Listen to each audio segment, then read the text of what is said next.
Please subscribe Ito Money Vlog.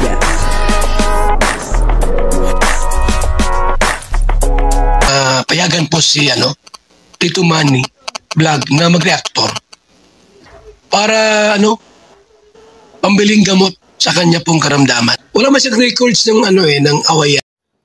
Nagsalita na po yung tatlong dalaga kung ano po yung kanilang naging problema talaga. Kung bakit po sila nagkaganyan. At nasaan na po kaya yung kanilang mga cellphone. Papanoorin po natin yung video at siyempre malalaman po natin kung ano po yung naging problema nila at kung nasaan na po yung kanilang cellphone. Pero bago po yan, ako muna po bumabati sa inyo lahat ng magandang umaga, magandang tanghali at magandang gabi sa inyo lahat mga kapatid. Saan man kayo ng panig ng mundo naroon ngayon ay mag-iingat kayo palagi at pagpalain kayo ng ating Panginoon. Maraming salamat din po sa patuloy na tumatangkilik sa aking YouTube channel at nanonood sa aking video reaction. Patuloy lang po natin suportahan sila, Kuya Val Santos Matubang, Kalinga Prab, Ate Edna Vlog, Jack Tapia, at yung mga kasamahan ko po sa Karepa, ganun din po yung Team Views, at yung mga Kalinga partner na charity vlogger. Ito po yung video na kung saan ay talagang nagsalita na itong tatlong dalagang mahiyain at naikwento nila kay Kalinga Prab kung ano po talaga ang kanilang naging problema. At nasaan na po kaya yung kanilang cellphone, Ang kabuuan po ng video ito ay mapapanood po natin sa YouTube channel ni Kalinga Prab. Upo kayo, Upo kayo. Sige na. Okay, Maya. Chris, asan si mama mo, Chris? Nasa labas. Nasa labas? Anong ginagawa? Kumain na kayo? Hindi. Tanungin natin si Bea. Bea, kumain na kayo? Hindi pa. Ayun, very good.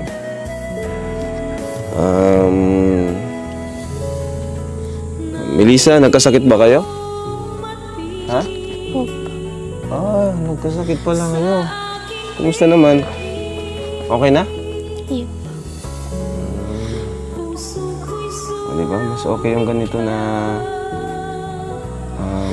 di kayo nagtatago. Tama, Chris? Good to si Chris, dito tumatago, Chris, di ka nagtatago? Hindi. Bakit? Kasi nandiyan po kayo. Ito naman si Bea. Bea, di ka na ba tatago ulit? Hindi na. Uy! Ayos! Very good, Ikaw, Melissa, matago ka na, hindi pa? Hindi na. Ayan! Galing, mas okay yung ganito. Pakita nyo sa mga viewers natin na kayo ay nagbabago na, na na-appreciate yung tulong namin. Kasi pag ganito, hindi na namin kayo kailangan ipa-check up.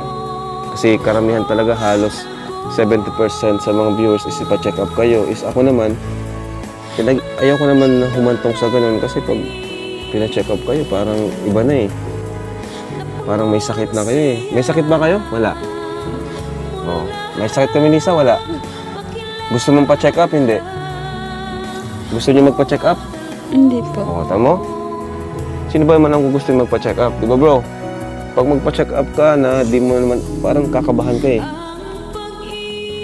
So, ibig sabihin, si Bea ay normal?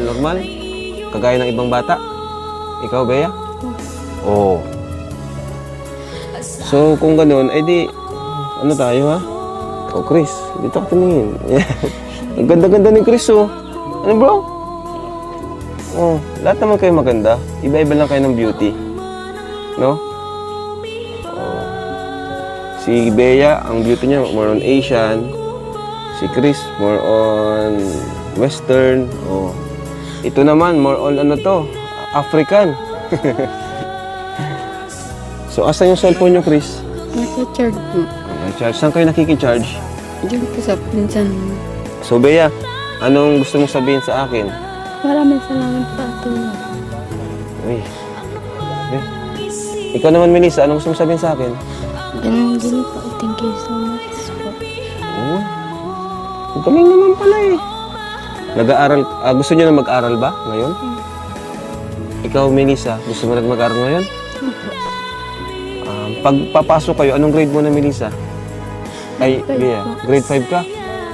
Ay, grabe. Ang tagal. Grade 5 pa lang, no? Grabe yung na-delay nang masyado. Hayaan mo, okay lang yan kahit delay. Ang mahalaga kayo nagpapatuloy. Ikaw naman, Melissa, anong grade mo na pa nagpasok ka ngayong taon? Grade 4 po. Grade 4? Bakit ba kayo nagtigil, Melissa? Ha? Nabuli po kami. So, totoo pala yung kwento, ano? Totoo yun, ano? Bea, may nang-aaway sa'yo sa school?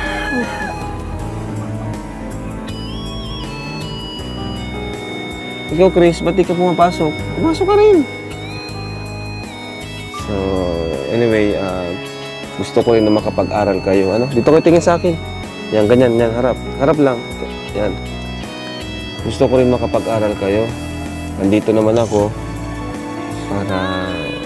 para bilang isang kuya nyo, kaming lahat dito, huwag kayo matakot sa amin.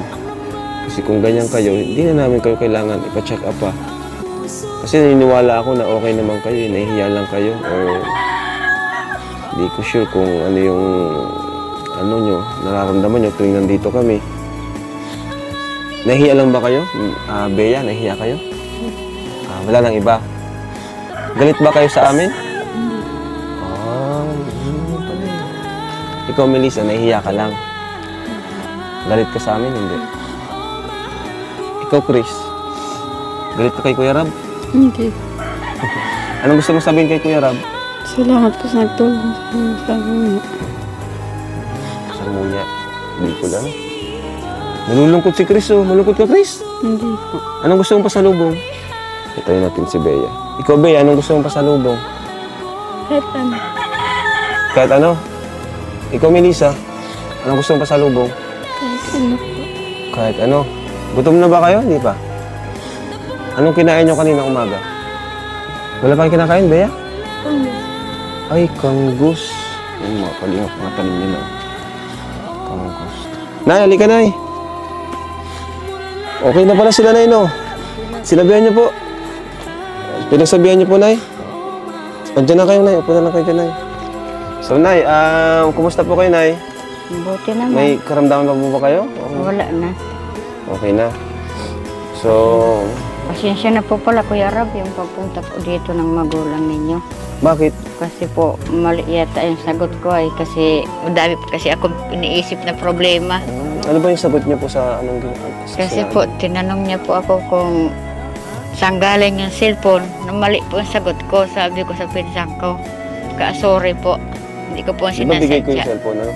Opo. Nagkamali ka lang. Opo. Wala nang problema. Kasi madami kang inisip. Opo. Di ba dito nga po yung naitanong ni Kalinga Prab yung cellphone, sabi po ni Chris ay naka-charge daw po doon sa kanilang pinsan.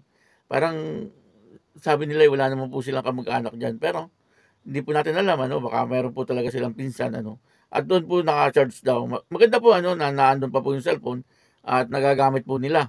Ang isa pa po dito ay talagang naikwento na po nila kay Kalinga Prab kung bakit ayaw po nila mag-aral, Nagkaroon po talaga sila ng parang malaking problema. Sila ay nabully at ang isa pa po ay talagang inaaway daw po sila sa eskwelahan. Maaring na trauma po sila.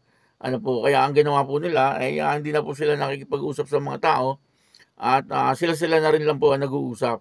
Kumbaga ay talagang natakot po sila at nadala, Kasi siyempre, yung pong mabully ay talagang po yun, may nakakatrauma po minsan nyo kapag ang pambubuli talagang yung below the belt na at saka sa pa po rito inaaway pa daw po sila. Maaaring yun po ang dahilan kung bakit ayaw na po nila mag-aral at ayaw na rin po nila makipagharap sa mga tao. Kumbaga ay na-trauma po sila. Sabi po nung nung una ay hindi naman daw po sila na-trauma. Siguro hindi lang po alam nung ina kung ano po yung ibig sabihin ng na-trauma. Siguro baka ganun hindi niya po masyadong alam kung ano po yung mga dahilan. Pwedeng parang binaliwala lang niya po yung mga pangyayari doon sa kanyang anak na ito ay nabully at naaway sa eskwelahan. Kasi kung pag-aaralan po natin mabuti, bagamat gusto ng ina na magbago itong mga bata, pero kasi may pagkukulang din po yung magulang. Hindi po nila naturuang mabuti itong kanilang mga anak. Lalong-lalo na, siyempre sa pag-aaral, importante nandun yung gabay ng magulang. Kahit na ayaw nilang mag-aral, dapat ay pinipilit po ng magulang. Ano po, nang sa gano'n, siyempre, alam naman po nila ang kahinatnan, ano, na kapag hindi po nakapag-aral ang isang tao, ay nagiging mangmang. May mga tao po kasi na hindi mo mahalata na hindi nakapag-aral. Ano po, pero siyempre, iba pa rin po yung nakapag-aral. Ano po, yun po ang importante sa isang tao, yung makakapag-aral po. Upang sa gano'n, siyempre, kahit saan pumunta, ay alam po nila kung ano po ang kanilang gagawin. At ang isa pa po rito, no, nakikita ko po, ay talagang mahihain po talaga sila at nakakaawa po silang tingnan. Ano po, ngayong marami po sa mga viewers talaga ang ayaw na pong pabalikin etong si Kalinga Prab, no, kahit po sa pagre-reaction ko, ay marami po nagko-comment na ang sabi po ay parang matigas daw po ang ulo ng mga bata at pabaya daw po yung magulang, wag na daw pong tulungan. Parang gano'n, ano, sa iba na lang daw po tumulong kasi parang hindi daw po nire-respeto ang Kalingap, ano. Yun po ang mga sabi na nagko-comment. Sa bagay, nauunawaan naman po natin sila, ano, kasi nakailang balik na po doon sila Kalingap Rab, ano. Kapag po pinapakain itong mga batang ito, ay hindi po kumikibo. Ano, kagaya po nung nakaraan, nagalit pa po itong si Starax para kumain lang po sila. At kumain naman po sila. Ano po, parang nakikita ko po doon ay talagang nahihiya lang po sila talaga na kumain. Parang gano'n, ano po, kahit po dito po sa vlog na ito, ay panoorin nyo po kahit po dito sa vlog na ito, ano, kung mapapanood nyo po ng buong buo, ay naandoon na talagang gusto po nilang tulungan yung kanilang mga sarili. Kasi sumusubo na po sila eh. Pero, tinitingnan muna po nila, no, baka may nakatingin. Ibig sabihin ay talagang nahihiya po sila. Ano, kaya konting pangunawa po, ano, dun sa mga viewers, ano po, unawaan po natin sila. At nang sa gano'n ay matulungan po sila ni Kalingap Rab, ano. Kasi malaking bagay po kapag po naandun yung Kalingap, ano, yung mga pangangailangan nila ay talagang maibibigay po ng Kalingap, lalong-lalo na po yung bahay, ano po, na gusto ng mga batang ito na makalipat ng bahay, ano, kasi papaalisin na po sila doon sa kanilang lugar kasi bebenta daw po yung lupa eh. Kaya kailangan po nila na magkaroon po ng bahay. Ano po, sana ay hindi magsawa si Kalingap Rab na tulungan itong mga batang ito. Ano, sa nakikita ko po ay talagang kailangan po talaga nila ng tulong. Ano po, kasi gusto rin po talaga nilang magbago, kaya lang yung pong sobra yung pagiging mahihain nila na yun po ang dapat mawala po sa kanila, ano. At sa ngayon naman po nakikita po natin, ano, unti-unti po ay nagkakaroon na po sila ng improvement. Siguro sinasabi po nung ina, ano, na talagang makipag-usap sila ng maayos. Kasi sayang din naman, ano po, yung matatanggap nilang blessing na manggagaling po sa Kalingap. At siyempre, ganun din po sa mga sponsor. Kaya yun, ano, maraming salamat po sa inyo lahat. At ako po si Tito Manny Vlog na nagsasabing God bless you all.